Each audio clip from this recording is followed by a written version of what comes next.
Hi, I'm Maria from CrochetAtoZ. Welcome to my channel, and if you haven't subscribed yet, please push that subscribe button. And if you have, thank you all. I really appreciate it. And please don't forget to like my videos as well. Welcome to my channel again, and I want to show you this real pretty stitch. And it's easy to make and easy to learn, and it's called the mini puff stitch. And I'm going to show you just how easy it is to make. I made an eye case with it for the iPad, and you can also make an iPhone case with it, eyeglass case with it. You can make a lot of things with this puff stitch. And what I did for this is I made the puff stitch and 2 rows of, see them right here? These are single crochets. So puff stitch, 2 rows of single crochet, and puff stitch. And what I did is I made it long enough, and then I folded it in half so you don't have to stitch the bottom, and I slip stitched the sides and made a little enclosure here, which I'm going to put a little button to close it up. And it's really sturdy, and it's nice, and it adds a little extra to your iPhone case so that if you drop it or if you have it somewhere, it just keeps it that much more safer. So now I'm going to show you how this gets going. What happens is whether you make the case or whatever you're going to make, you always make sure that you have an even number of stitches. And you also want to make sure that you know, in case you haven't crocheted before, that your V's are your stitches or your chains. This is your working chain. The V's are your chains. At the end here, the slip knot, that is a slip knot. It's not a chain. So what you're going to do is you're going to go back 2 from your working chain. 1, 2. And you're going to yarn over. You're going to go into that stitch, that second chain from the hook. You're going to pull up. You're going to yarn over. You're going to go in there a second time. You're going to pull up. You're going to yarn over. You're going to go through 4. You're going to yarn over. And you're going to go through 2. Yarn over. Go into your next stitch. Pull up. Yarn over. Go into that stitch. Yarn over. And pull through 4.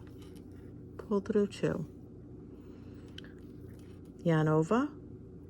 You're going to go into your next stitch. You always yarn over first. You go into that stitch. You pull up a loop. You yarn over always. You go back into that stitch. You pull up a loop. You're always going to have 5. 1, 2, 3, 4, 5. Then you know you're all set. You're going to yarn over. You're going to go through 4. You're going to yarn over. You're going to go through 2. It closes up the stitch. Yarn over. You're going to find your next chain. You're going to pull up a loop. Let me show you again. Yarn over all the time. Go into that next, never skip. You're going to pull up a loop. You're going to yarn over. You're going to go back in. You're going to pull up a loop. You're going to yarn over. You're going to pull 4. Yarn over. Pull through 2. And this is what you're going to do. And I'm going to show you. You do this right across, never skipping a stitch. And what you're going to remember, and this is going to be how you're going to know that you made enough, that you've got enough on your chain and that you've got enough, on your hook. You're going to always know that when you yarn over, you're going to go in to that chain and you're going to pull up that loop. You're going to yarn over and you're going to go in there a second time and you're going to pull it up. You're going to know that once you've gone in there twice, you've got enough on your hook to finish making your puff stitch. And that's what's going to happen, is you're just going to keep going, and it's going to be like second nature. You're not even going to think about it, because you're going to build up momentum to know that, yes, I know I went in there twice. I know I've got enough on my hook to close up my stitch, to get it to where I need to close it. Second time. Again, you yarn over, you go into the next stitch, pull up, yarn over, you go into that same stitch, you pull up, you yarn over, you're going to pull through 4. You're going to know that you've got 4 on there. You're going to yarn over, you're going to pull through 2. And this might be a little hard to hold on to as you go along, because you can hold it if you want, like I hold it, or you can let it go. It's up to you. You don't have to hold it.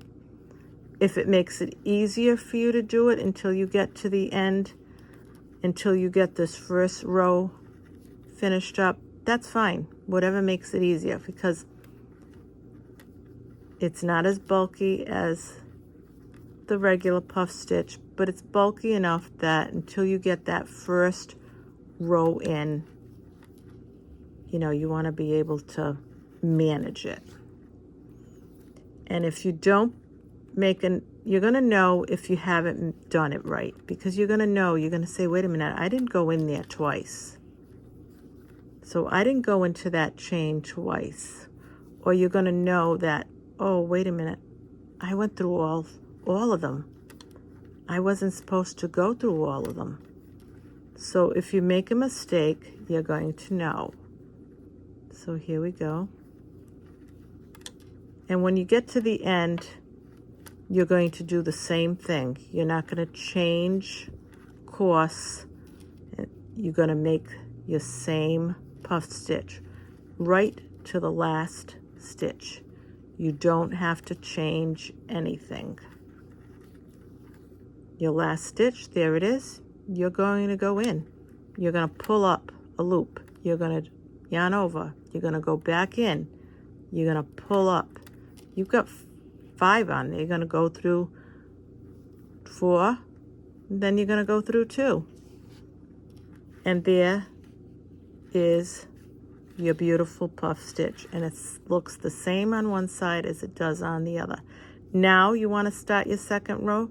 You're going to always chain 1, because this is a 1 row repeat.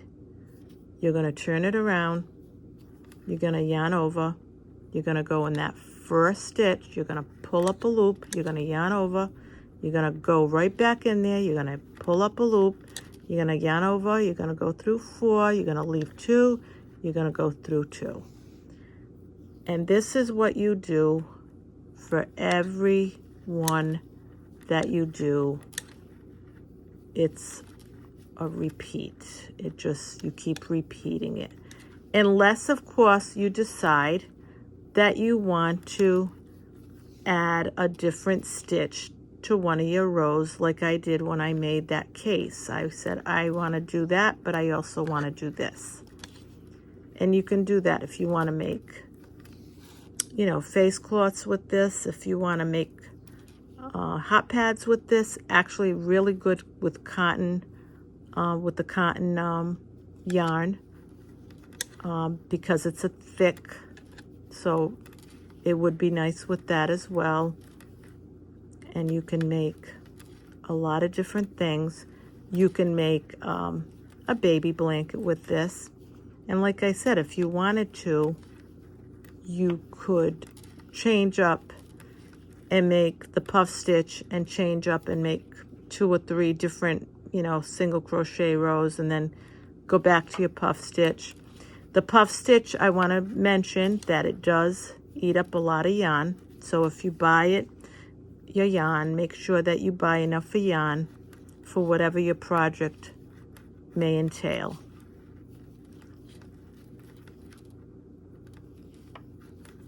If you're going to make little things with it like this, like I made with that case, you know, you're going to have enough yarn to make that case and then make other things. Because I actually looked at that and said, I think I'm going to do an eyeglass case with it, because that would be really nice. Because of the fact that this is so bulky, you can make an eyeglass case with it because it's really bulky. Now I want to show you, because I wanted to show you if you make a mistake. If you make a mistake and say you just put a single crochet in there, you're gonna know. I like to always show. If you put a double crochet in there, you're gonna know. So whatever, if you make a mistake, if you go in, say you do your yarn over, you go in, you pull it up, and then you go like this and you go to do it, you're gonna know you don't have enough on your hook. You're gonna know you didn't go far enough. So you're always going to know. You don't have to stress out and say, oh no. You're always going to know. You're always going to be able to tell. We all make mistakes. People that have been crocheting a long time make mistakes. People that have been crocheting a short time make mistakes. It's okay. There's nothing wrong with mistakes. You make them. You figure it out that you made a mistake, you pull it out, you fix it. That's one of the big things. You don't stress out about an error. You don't say to yourself, oh, I can't crochet because I make mistakes. Yeah, we all make mistakes. You can crochet, you can learn. Don't let it get into your head that you're not going to learn because you made a mistake, you made 2 mistakes, whatever. It doesn't matter, because your mistakes in this can be fixed.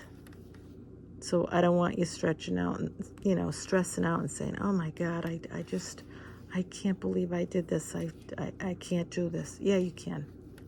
I always say that. Yeah, you can, because your mistakes can be fixed. It's yarn. You pull it out. No worries. You know, I can be talking to you and then get thrown off, and then I realize, oh, wait a minute, I did something wrong. I was talking too much. You know, so that's why I'm saying. Now I want to show you. See what I mean? 1, 2, 3, 4, 5. Yarn over, pull through 4. Yarn over, pull through 2. And you're just going to do this right again to the last stitch. You're going to go in again. You're going to pull up, yarn over, pull through, yarn over, pull through. And you're going to do the very last stitch. You're going to do it again. Sometimes it's harder, and depending on how loosely or tightly you crochet, you know, it might be a little tough, but that's okay. Yarn over. You're going to go back in. Sometimes the yarn is slippery, and you're having a hard time with it. Not a problem. You go through 4, yarn over, and then that's it. Chain 1, turn it around, we continue. Now suppose you did those and you said, oh, wait a minute, you know what, I think I'm going to single crochet. If you single crochet and you chain 1, always chain 1, and you decide to single crochet, that is not going to throw your puff stitch off. So if you single crochet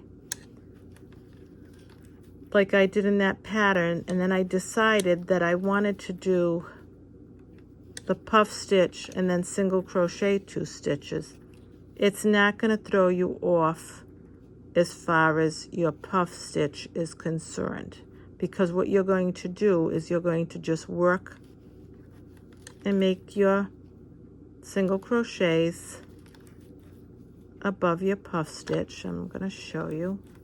So don't be afraid that, oh, I can't.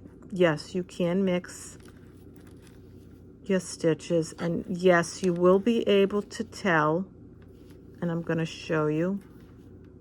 You'll be able to tell what you're doing, and you'll be able to distinguish where you left off and where you started. So I'm saying this especially for the new crocheters that are new, and you might not want to, you know, say, well, I'm just going to do that stitch because I don't want to, I'm afraid I might mess things up. You won't. So there you go. You go into this last one, you single crochet, you chain one. There's your single crochets right above your puff. Doesn't that look pretty? Now you're going to do the same thing. If you wanted to make another row of single crochets right in there, see right in there, you could do that. And then you could go right across. It depends on whatever pattern you wanted. And if you wanted to, so don't be afraid to, you know, change up, because you can. Don't be afraid to make your own pattern. Say you wanted to make a case for your iPhone or your eyeglasses, and you want to change up the stitch. You want to use the puff, but you want to do something else. Don't be afraid. As I've said before, the single crochet is very underrated stitch, and it's a really pretty stitch that I like to mix and match with other stitches as well. And sometimes what it does, it'll bring out the other stitch. It'll bring out the stitch that you're working even more so. So don't be afraid. See what I mean? There's your puff, and there's your single crochets, and it looks really pretty. You chain one, you're going to chain one just like you did. And there we go with the puff stitch. So don't be afraid to mix it up. And don't be afraid to try something new with your pattern. Even if you make a blanket, a baby blanket, you can use this stitch and then change it up. See how easy it is? Very easy to go back to your puff stitch. So I wanted to show you that. And I wanted you to get comfortable seeing your puff stitch. And it's really pretty. And like I said, you can make a lot of things with this. You can make baby blanket. You can make a lot of things with it. And I'm going to show you how to use the puff stitch for something else that you would never think of, but it's going to be coming up. My tutorial will be coming up with the puff stitch and something else, with the mini puff stitch, which is what this is. It's the mini puff. It's not as bulky as the regular puff, but to me, it's just as bulky and just as pretty as the regular puff stitch. So there it is. And here it is in the case that I made with the puff stitch and the 2 single crochets in between. And like I said, you do chain an even amount. Even if you're making something like this, you can make it for this case. You can make it long and then fold it in half. The bottom you don't have to do anything with because it's already done. And on the sides, you just close up the sides, make a little flap here. You can put a little button in there, and you've got a case. And you can make an eyeglass case. You can make a lot of things, like I said, with this puff stitch. So this is Maria from CrochetAtoZ. I hope you liked my tutorial. Please like, please subscribe. I really would appreciate it. Again, Maria from CrochetAtoZ. Welcome to my channel. Thank you for being here. And don't forget to subscribe. Have a great day, and thank you. Bye-bye.